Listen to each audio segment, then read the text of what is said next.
ಈ ನಮ್ಮ ಬೆಂಗಳೂರು ರೂರಲ್ ಏನಿತ್ತು, ನೆಲಮಂಗಲ, ದೇವನಹಳ್ಳಿ, ಹೊಸಕೋಟೆ ಮತ್ತೆ ದೊಡ್ಡಬಳ್ಳಾಪುರ, ಇವೆಲ್ಲವೂ ಕೂಡ ಬೆಂಗಳೂರು ಉತ್ತರ ಜಿಲ್ಲೆ ಅಂತ ಹೇಳ್ಬಿಟ್ಟು ಕರ್ನಾಟಕ ಸರ್ಕಾರ ಅನೌನ್ಸ್ ಮಾಡಬೇಕು ಅಂತ ಹೇಳ್ಬಿಟ್ಟು ಎಲ್ಲಾ ರೀತಿಯಲ್ಲೂ ಕೂಡ ಸಿದ್ಧತೆಯನ್ನ ಮಾಡ್ಕೊಳ್ತಾ ಇದೆ. ಇವಾಗ ಏನು ನಡೀತಾ ಇದೆ ಸಚಿವ ಸಂಪುಟ ಸಭೆ, ಆ ಸಭೆಯಲ್ಲಿ ತೀರ್ಮಾನ ಮಾಡ್ಲಿಕ್ಕೆ ಕೂಡ ರೆಡಿ ಆಗ್ತಾ ಇದ್ದಾರೆ. ನಮ್ಮ ಬೆಂಗಳೂರು ಗ್ರಾಮಾಂತರ ಜಿಲ್ಲೆಗೆ ಇನ್ನು ಮುಂದೆ ಬೆಂಗಳೂರು ಉತ್ತರ ಜಿಲ್ಲೆ ಅಂತ ಹೇಳ್ಬಿಟ್ಟು ನಾಮಕರಣ ಮಾಡಬೇಕು ಅಂತ ಹೇಳ್ಬಿಟ್ಟು ಸರ್ಕಾರ ಎಲ್ಲ ರೀತಿಯಲ್ಲೂ ಕೂಡ ತೀರ್ಮಾನ ಮಾಡಲಾಗಿದೆ. ಇವತ್ತು ಏನು ಬುಧವಾರ ಕ್ಯಾಬಿನೆಟ್ ಅಂತಿಮ ತೀರ್ಮಾನವನ್ನ ಕೈಗೊಳ್ಳೋದಕ್ಕೆ ಇದಾಗಿದೆ. ಯಾಕಂತಂದ್ರೆ ಆಲ್ರೆಡಿ ಸಚಿವ ಸಂಪುಟ ಸಭೆಯಲ್ಲಿ ಇದನ್ನ ಇಟ್ಟಿತ್ತು. ಅದಕ್ಕೆ ಇವತ್ತು ಫೈನಲ್ ಡಿಸಿಷನ್ ಅನ್ನೋದು ಇವತ್ತು ಬರುತ್ತೆ. ಯಾಕಂದ್ರೆ ಈ ನಮ್ಮ ಬೆಂಗಳೂರು ಉತ್ತರ ಜಿಲ್ಲೆಯಲ್ಲಿ ನೆಲಮಂಗಲ ಆಗ್ಬೋದು, ದೇವನಹಳ್ಳಿ ಆಗ್ಬೋದು, ಹೊಸಕೋಟೆ ಆಗ್ಬೋದು ಅಥವಾ ದೊಡ್ಡಬಳ್ಳಾಪುರ, ಇವೆಲ್ಲವನ್ನು ಸೇರಿಸಿ ಬೆಂಗಳೂರು ಉತ್ತರ ಜಿಲ್ಲೆಯನ್ನಾಗಿ ಮಾಡಲು ಸಕಲ ಸಿದ್ಧತೆಗಳನ್ನು ಕೂಡ ರೆಡಿ ಮಾಡ್ಕೊಳ್ತಾ ಇದ್ದಾರೆ. ಈ ಪ್ರಸ್ತಾವನೆಯನ್ನ ಇದೀಗ ಸಚಿವ ಸಂಪುಟದ ಮುಂದೆ ಆಲ್ರೆಡಿ ಹಿಟ್ಟಾಗಿದೆ. ಇವತ್ತು ಏನು ಬುಧವಾರ ನಡೀತಾ ಇದೆ, ಈ ಸಚಿವ ಸಂಪುಟ ಕ್ಯಾಬಿನೆಟ್ ಸಭೆಯಲ್ಲಿ ತೀರ್ಮಾನವನ್ನ ಕೈಗೊಳ್ಳಲಾಗ್ತಾ ಇದೆ. ಯಾಕಂತಂದ್ರೆ ಈಗಾಗಲೇ ರಾಮನಗರ ಜಿಲ್ಲೆಯಲ್ಲಿ ಏನು ಬರುವಂತಹ ತಾಲೂಕುಗಳಿದೆ, ಮಾಗಡಿ, ಚನ್ನಪಟ್ಟಣ, ರಾಮನಗರ ಮತ್ತೆ ಕನಕಪುರ ತಾಲೂಕುಗಳನ್ನ ಬೆಂಗಳೂರು ದಕ್ಷಿಣ ಜಿಲ್ಲೆಯನ್ನಾಗಿ ಏನು ಮಾಡಿದ್ದಾರೆ. ಈ ಬೆಂಗಳೂರು ದಕ್ಷಿಣ ಜಿಲ್ಲೆ ಅಂತ ಯಾವಾಗ ಅನೌನ್ಸ್ ಮಾಡಿದ್ರು, ಬೆಂಗಳೂರು ಸೌತ್ ಮಾತ್ರನೇನಾ, ಬೆಂಗಳೂರು ಉತ್ತರನ ಯಾಕೆ ಮಾಡಬಾರ್ದು ಅನ್ನೋ ಒಂದು ಪ್ರಸ್ತಾವನೆಯನ್ನ ಸುಮಾರು ಜನ ಇಟ್ಟಿದ್ರು. ಅದಕ್ಕಾಗೇನೆ ಇವತ್ತು ಕ್ಯಾಬಿನೆಟ್ ಸಭೆಯಲ್ಲಿ ಅಂತಿಮ ತೀರ್ಮಾನವನ್ನ ಕೈಗೊಳ್ಳೋದಕ್ಕೆ ಎಲ್ಲ ರೀತಿಯಲ್ಲೂ ಕೂಡ ಎಲ್ಲ ಸಕಲ ಸಿದ್ಧತೆಗಳನ್ನು ಕೂಡ ಸರ್ಕಾರ ಮಾಡಿಕೊಳ್ಳಿಕ್ಕೆ ರೆಡಿಯಾಗಿದೆ. ಇನ್ನು ಮುಂದೆ ರೂರಲ್ ಅಂತ ಏನ್ ಹೇಳ್ತಾ ಇದ್ವಿ, ರೂರಲ್ ಅಲ್ಲಿ ಯಾರ್ಯಾರು ಪ್ರಾಪರ್ಟಿ ಮೇಲೆ ಇನ್ವೆಸ್ಟ್ ಮಾಡಿದ್ರಿ ಅವರಿಗೆಲ್ಲನೂ ಡಬಲ್ ಧಮಾಕ ಅಂತಲೇನೆ ಹೇಳ್ಬೋದು, ಬಂಪರ್ ಕೊಡುಗೆ ಅಂತ ಕೂಡ ಹೇಳ್ಬೋದು. ಯಾಕಂದ್ರೆ ರೂರಲ್ ಎಲ್ಲಾನು ಇನ್ನ ಬ್ಯಾಂಗ್ಳೂರ್ ಅರ್ಬನ್ ಲಿಮಿಟ್ ಏನು GBA ಅಂತ ಮಾಡ್ತಾ ಇದ್ದಾರೆ, ಇಲ್ಲ ಅಂತಂದ್ರೆ ಅದು BBMP ಆಗ್ಬಿಟ್ಟಿರೋದು. ಇವಾಗ ಅದು GBA ಅಂತ ಏನ್ ಮಾಡಿದ್ದಾರೆ, ಗ್ರೇಟರ್ ಬ್ಯಾಂಗ್ಳೂರ್ ಅಥಾರಿಟಿ. ಇನ್ನು ಮುಂದೆ ಎಲ್ಲಾ ರೈಟ್ಸ್ ಅನ್ನ GBA ತಗೊಂಡು ಫುಲ್ ಡೆವಲಪ್ಮೆಂಟ್ ಎಲ್ಲ ಕೂಡ GBA ಕಡೆಯಿಂದಲೇನೆ, ನಮ್ಮ ಬೆಂಗಳೂರು ರೂರಲ್ ಎಲ್ಲಾನು ಡೆವಲಪ್ಮೆಂಟ್ ಎಲ್ಲ GBA ಕಡೆಯಿಂದಲೇನೆ ಆಗೋದಕ್ಕೆ ತಯಾರಿಯನ್ನ ಮಾಡ್ತಾ ಇದ್ದಾರೆ. ಯಾಕಂದ್ರೆ ಬೆಂಗಳೂರು ಸೌತ್ ಡಿಸ್ಟಿಕ್ ಆಗ್ಬೇಕಾದ್ರೆ ಬ್ಯಾಂಗ್ಳೂರ್ ನಾರ್ತ್ ಡಿಸ್ಟಿಕ್ ಯಾಕೆ ಆಗ್ಬಾರ್ದು ಅನ್ನೋ ಒಂದು ಪ್ರಶ್ನೆ ತುಂಬಾ ಜನದಲ್ಲಿತ್ತು. ಅದಕ್ಕೆ ಇವತ್ತು ಉತ್ತರವನ್ನ ನೀಡಲಿಕ್ಕೆ ಕರ್ನಾಟಕ ಸರ್ಕಾರ ಎಲ್ಲ ರೀತಿಯಲ್ಲೂ ಕೂಡ ಇದ್ ಮಾಡ್ಕೊಂಡಿದ್ದಾರೆ. ಮತ್ತೆ ಫ್ರೆಂಡ್ಸ್, ಒಂದು ತುಂಬಾನೇ ಮುಖ್ಯವಾದ ವಿಷಯ ಏನಂತಂದ್ರೆ, ನಾನು ಹೇಳ್ತಾ ಇದ್ದೆ ನಿಮ್ಗೆ ಅಧಿಕಾರಿಗಳ ಬಗ್ಗೆ ಎಷ್ಟು ವರೆಸ್ಟ್ ಆಗಿದ್ದಾರೆ ಅಂತ ಹೇಳ್ಬಿಟ್ಟು. ಆ ನಮ್ಮ ಅಧಿಕಾರಿಗಳಲ್ಲಿ ಇವರು ಕೂಡ ಒಂದು ನಂಬರ್ 1 ಪಟ್ಟದಲ್ಲಿದ್ರು. ನಮ್ಮ ಶಂಕರ್ ಬಿದ್ರಿ ಏನು ಒಂದು ಟೈಮಲ್ಲಿ ಡೈನಾಮಿಕ್ ಹೀರೋ ತರ ಪೊಲೀಸ್ ಡಿಪಾರ್ಟ್ಮೆಂಟ್ ಅಲ್ಲಿ ಇದ್ ಮಾಡಿದ್ರು, ಅವರ ಮಗಳೇನೇನೆ ಇವರು ಅಪೂರ್ವ ಬಿದ್ರಿ. ನಮ್ಮ Bangalore south assistant commissioner AC ಆಗಿ ಕೆಲಸ ಮಾಡ್ತಾ ಇದ್ರು.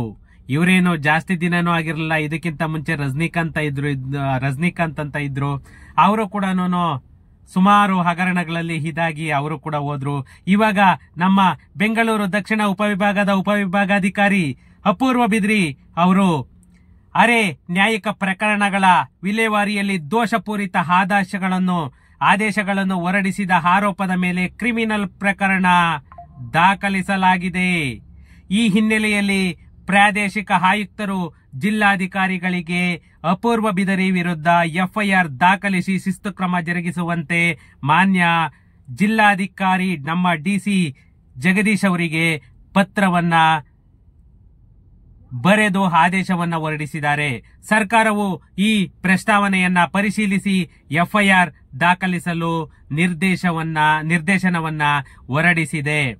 ಈ ನಮ್ಮ ಶಂಕರ್ ಬಿದ್ರಿಯವರ ಪುತ್ರಿ ಕೆಎಸ್ ಅಧಿಕಾರಿ ಅಪೂರ್ವ ಬಿದ್ರಿ ವಿರುದ್ಧ ಕ್ರಮಕ್ಕೆ ಮುಂದಾದ ಕಂದಾಯ ಇಲಾಖೆ. ಬೆಂಗಳೂರು ನಗರ ಜಿಲ್ಲಾಧಿಕಾರಿಗಳಿಗೆ ಪತ್ರ ಬರೆದು ಅಪೂರ್ವ ಬಿದ್ರಿ ವಿರುದ್ಧ ಎಫ್ಐಆರ್ ದಾಖಲಿಸುವಂತೆ ಸೂಚನೆ.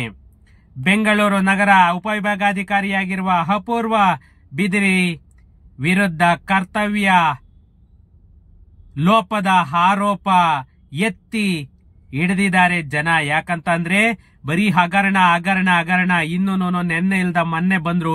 ಇವತ್ತು ಡೀಲ್ ಬಿಟ್ರೆ ಬೇರೆ ಏನು ಇಲ್ಲ. ಅವ್ರು ಯಾವುದೇ ಒಂದು ಫೈಲ್ಗೆ ವಿತೌಟ್ ಮನಿ ಯಾವುದೇ ಫೈಲ್ ಕೂಡ ಅವರು ಸಿಗ್ನೇಚರ್ ಅನ್ನ ಮಾಡಲ್ಲ.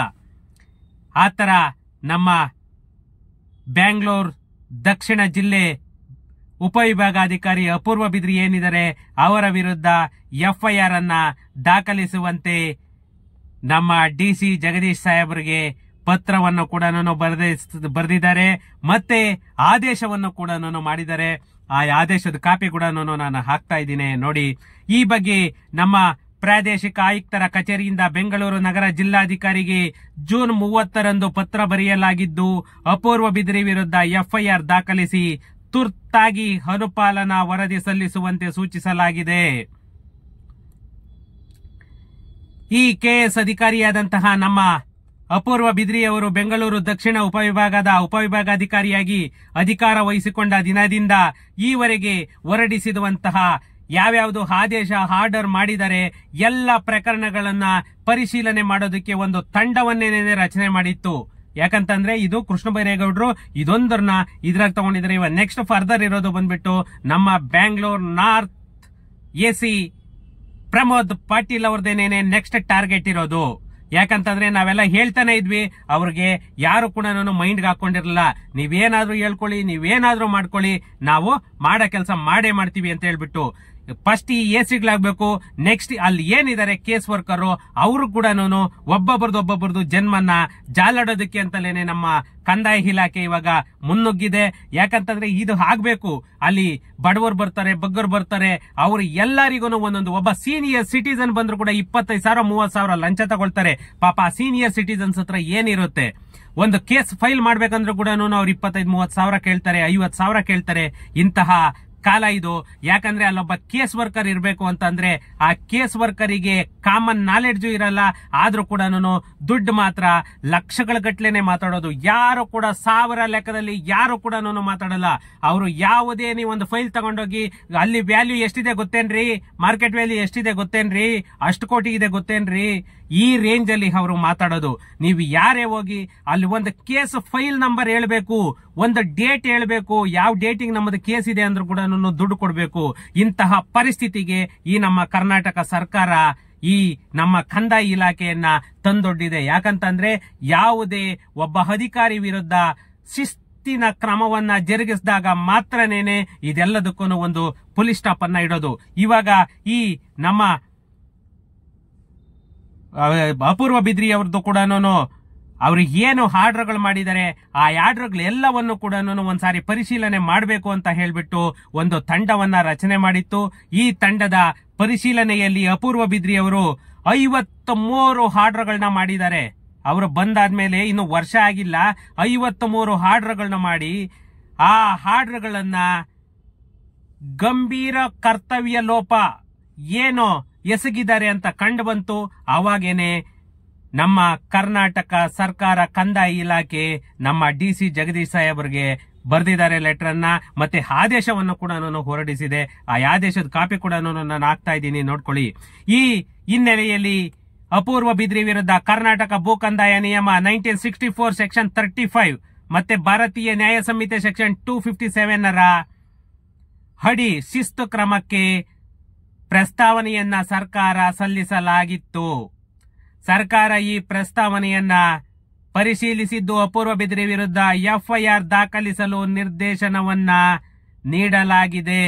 ಇನ್ನು ಅವರಿಗೆ ಗೇಟ್ ಪಾಸ್ ಒಂದೇ ರೆಡಿ. ಆ FIR 100% ರೆಡಿ ಆಗ್ತಾ ಇದೆ. ಅವರು ಕೋರ್ಟ್ ಆಫ್ ಕಂಟೆಂಪ್ಟ್ ಆಗೋದ್ರು. ಅವರಿಗೆ ಇನ್ನ ಯಾವುದೇ ಒಂದು ಬ್ಲಾಕ್ ಚುಕ್ಕೆ ಅನ್ನೋದು ಒಂದು ಬಂದಾಯ್ತು. ಆ ಬ್ಲಾಕ್ ಚುಕ್ಕೆ ಅನ್ನೋ ಕನ್ಫರ್ಮ್ ಆಯ್ತು ಅಂತಂದ್ರೆ ಅವರಿಗೆ 100% ಆ ಹೆಸರಿಗೆ ಶಂಕರ್ ಬಿದ್ರಿ ಅನ್ನೋರದ್ದು ಆ ಹೆಸರಿಗೆ ಕಳಂಕ ತರ್ತಾ ಇದ್ದಾರೆ ಇವರು ಅಪೂರ್ವ ಬಿದ್ರಿ ಅವರು ಅಂತ ಹೇಳ್ಬೇಕು. ಯಾಕಂದ್ರೆ ಶಂಕರ್ ಬಿದ್ರಿ ಅವರು ಯಾವ ತರ ಇದ್ರು, ಇವರು ಅವರ ಮಗಳಾಗಿ ಇವರು ಈ ತರ ಮಾಡ್ತಾ ಇದ್ದಾರೆ. ನಿಜವಾಗೂನು ಅದು ಒಂಥರ ಹೀನಾಯ ಪರಿಸ್ಥಿತಿ ಅಂತಲೇನೆ ಹೇಳ್ಬೇಕು, ಏಸಿಗೆ ತಿನ್ನೋ ಕೆಲಸ ಅಂತಲೇನೆ ಹೇಳ್ಬೇಕು. ಆ ಮಟ್ಟಕ್ಕೆ ನಮ್ಮ ಕಂದಾಯ ಇಲಾಖೆ ಬಂದಾಗಿದೆ. ಆ ಕಂದಾಯ ಇಲಾಖೆಯನ್ನ ಪೂರ್ತಿಯಾಗಿ ಬದಲಾವಣೆಯನ್ನ ನಮ್ಮ ಮಾನ್ಯ ಕಂದಾಯ ಸಚಿವರು ಮಾಡಬೇಕು. ಇಲ್ಲ ಅಂತಂದ್ರೆ ಇದೇ ತರ ರಿಪೀಟ್ ಆಗ್ತಾ ಹೋದ್ರೆ ಯಾವ ಬಡ ಬಗ್ರು ಕೂಡ ಯಾವುದೇ ಕೇಸನ್ನು ಕೂಡ ಮಾಡಿಸ್ಕೊಳಿಕ್ಕಾಗಲ್ಲ.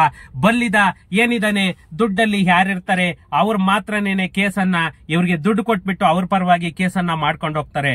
ಆ ಪರಿಸ್ಥಿತಿಗೆ ಬರೋದಕ್ ಮುಂಚೆ ಮಾನ್ಯ ಕೃಷ್ಣ ಬೈರೇಗೌಡರ ಹತ್ರ ಮತ್ತೆ ನಮ್ಮ DCM ಸಾಹೇಬ್ರು DK ಶಿವಕುಮಾರ್ ಹತ್ರ ಆಗ್ಲಿ ಅಥವಾ ಮಾನ್ಯ ಮುಖ್ಯಮಂತ್ರಿ ಯಾದಂತಹ ನಮ್ಮ ಸಿದ್ದರಾಮಣ್ಣ ಸಾಹೇಬ್ರ ಹತ್ರ ಆಗ್ಲಿ ನಾನ್ ಕೇಳ್ಕೊಳ್ಳೋದು ಒಂದು ಮನವಿ ಅಂತ ಅಂದ್ರೆ, ಇಲ್ಲಿ ಯಾವ್ಯಾವುದು ಗ್ರೌಂಡ್ಸ್ ಚೆಕ್ ಮಾಡದೆ ಇವಾಗ ಸೇಮ್ ಅಪೂರ್ವ ಬಿದ್ರಿದ್ ಯಾವ ತರ ಆಯ್ತು ಅದೇ ತರನೇನೆ ನಾರ್ತ್ ಅಲ್ಲೂ ಕೂಡ ಆಗ್ಬೇಕು.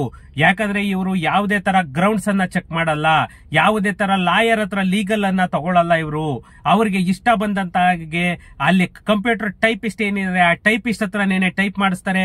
ಅದಕ್ಕೇನೆ AC ಅವ್ರ ಕಡೆಯಿಂದ ದುಡ್ಡನ್ನ ಕೊಟ್ಟು ಸಿಗ್ನೇಚರ್ ಅನ್ನ ಮಾಡಿಸ್ತಾರೆ. ಇವರು ಬಡವರ ಪರವಾಗಿ, ಲ್ಯಾಂಡ್ ಓನರ್ ಪರವಾಗಿ, ಒರಿಜಿನಲ್ ಗ್ರಾಂಟಿ ಪರವಾಗಿ ಆಗುತ್ತೆ ಅಂತಂದ್ರೆ ಅದು ಬಂದ್ಬಿಟ್ಟು ಕನಸು ಮಾತ್ರನೇನೆ. ಯಾರ ಹತ್ರ ದುಡ್ಡಿರುತ್ತೆ ಅವರ ಪರವಾಗಿ ಏನು ಡಾಕ್ಯುಮೆಂಟ್ ಇಲ್ಲದೆ ಇದ್ರು ಕೂಡ ನಮ್ಮ ರೆವೆನ್ಯೂ ಡಿಪಾರ್ಟ್ಮೆಂಟ್ ಅಲ್ಲಿ ಇಡೀ ನಮ್ಮ ಕರ್ನಾಟಕದಲ್ಲಿ ಎಲ್ಲಿ ಬೇಕಾದ್ರೂ ಕೆಲಸ ಮಾಡ್ಕೊ ಬರ್ಬೋದು ಅನ್ನೋದು 100% ಎಂತ ಜನಸಾಮಾನ್ಯರಿಗೂ ಗೊತ್ತಾಗೋಗಿದೆ. ಇದು ಆಗ್ಬಾರ್ದು ಅಂತಂದ್ರೆ ನಮ್ಮ ಕರ್ನಾಟಕ ಸರ್ಕಾರದ ಮುಖ್ಯಾಧಿಕಾರಿಗಳೆಲ್ಲಾನು ಇದ್ರ ಬಗ್ಗೆ ತಲೆ ಕೆಡಿಸ್ಕೊಂಡು ಸ್ವಲ್ಪ ಇದ್ರ ಬಗ್ಗೆ ಕ್ರಮ ಜರುಗಿಸಬೇಕು ಅಂತ ಹೇಳ್ತಾ ಸಿಗೋಣ ಫ್ರೆಂಡ್ಸ್. ನೆಕ್ಸ್ಟ್ ವಿಡಿಯೋದಲ್ಲಿ ಏನಾದ್ರೂ ಇತ್ತು ಅಂತ ಅಂದ್ರೆ ನನಗೆ ಕಮೆಂಟ್ ಮಾಡಿ, ಮತ್ತೆ ನನಗೆ ಸಬ್ಸ್ಕ್ರೈಬ್ ಮಾಡೋದನ್ನ ಮರಿಬೇಡಿ, ಮತ್ತೆ ನನ್ನ ಚಾನೆಲ್ ಅನ್ನ ಶೇರ್ ಮಾಡೋದನ್ನ ಮರಿಬೇಡಿ. ಸಿಗೋಣ ನೆಕ್ಸ್ಟ್ ವಿಡಿಯೋದಲ್ಲಿ. Thank you.